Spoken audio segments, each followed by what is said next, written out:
অনেকে কমেন্টে জিজ্ঞেস করেন যে আমার ভিডিওগুলো কে শ্যুট করে দেয়, এত বাজে ভিডিওগ্রাফি কে করে দেয়। সেই ক্রেডিট আমি একজনকে দিতে চাই, দেখাচ্ছি। এই যে সেই মহান ব্যক্তি যে আমার ভিডিও শ্যুট করে দেয় এবং এত বাজে ভিডিওগ্রাফি করে দেয়, এই পাবলিক। আমি যে কবিতাগুলো বলি সেই কবিতাগুলো এই জায়গাগুলোতে বসে বসেই বলি, কেননা আমার কি বলে ওটাকে, রিং লাইট নেই, মানে কিনিনি এখনো অবধি। আর হচ্ছে বাড়িতে প্রপার আলো ঢোকে না, পুরোনো দিনের বাড়িতে জানালাগুলো ছোট ছোট, ঠিকঠাক আলো ঢোকে না। তবে বড় একটা লাইট কিনেছি, এমনি নর্মাল যে ঘরের লাইটগুলো হয় ওই লাইটগুলো জ্বালিয়ে মেনলি আমি ভিডিও বানাই। অনেকে বলে অন্ধকার কেন আসে, অন্ধকার আসবে, অন্ধকারে বসে করলে তো অন্ধকারই আসবে। আর কয়েকটা ভিডিও করেছিলাম এইখানটাতে, এই যে পেছনে ধান ক্ষেত, এই যে কাঠটা পড়ে আছে এই কাঠটাতেই বসে আমি ভিডিও বানিয়েছিলাম। দেখবেন বিধবাকে নিয়ে একটা ভিডিও আমার আপলোড করা আছে, ওই ভিডিওটা এই কাঠটাতে বসেই বানিয়েছিলাম। আর মোস্টলি তখন এখানে খুব সুন্দর হালকা ছোটো ছোটো ঘাস ছিল, তো এখানে আমি এসেই মোস্টলি আমি ভিডিওগুলো বানাতাম। এখানে আলো একদম প্রপার ভিজুয়ালাইজেশন, এই যে আমার ভাইকে পুরো প্রপার দেখা যাচ্ছে, এ হচ্ছে আমার মামার ছেলে। অনেকে আমাকে জিজ্ঞেস করে যে আমার কবিতাগুলোর লেখাগুলো কোত্থেকে পাই। একটা কবিতা শুধু কবিগুরু রবীন্দ্রনাথ ঠাকুরের নির্ঝরের স্বপ্নভঙ্গ ছাড়া বাকি যতগুলো লেখা, যতগুলো পোস্ট, সবগুলো আমারই লেখা। হ্যাঁ, খুব একটা ভালো হয় না, বাট নিজেকে আপগ্রেড করছি।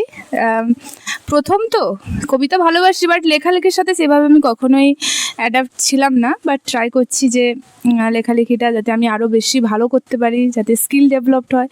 এবং হ্যাঁ, থ্যাংক ইউ সবাইকে যারা আমার কবিতাগুলো এত বেশি পছন্দ করে, লেখা এত বেশি পছন্দ করে। এবং আমার কমেন্ট সেকশন অ্যাকচুয়ালি বন্ধ হয়ে গেছে due to issue of Facebook.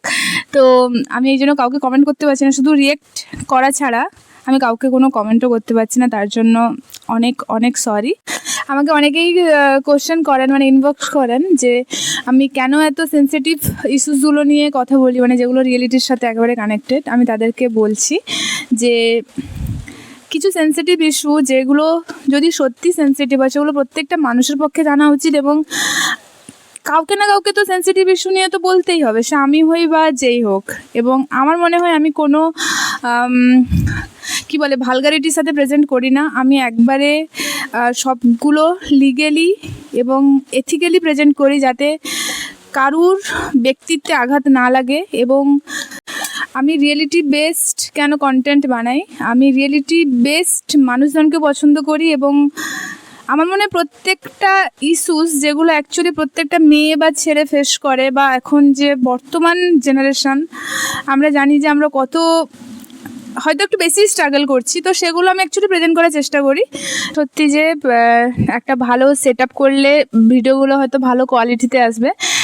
আমি প্রফেশনাল কন্টেন্ট ক্রিয়েটার নয়, কবিতা ভালো লাগে, লেখালেখি করতে ভালো লাগে, এবং সেটা যাতে আমি 10 বছর পরে দেখতে পারি, ইন ফিউচার যাতে ওগুলো আমাকে খুঁজতেও না হয়, আমার চ্যানেলে যাতে আমি দেখতে পাই, তো তার জন্য আমি এগুলো বানাই। আর সবথেকে বড় কথা, আমার লাইফে কিছু পার্সন যারা কবিতা এত বেশি পছন্দ করে, পার্টিকুলার কয়েকটা পার্সনের জন্য আমার এই চ্যানেল খোলা।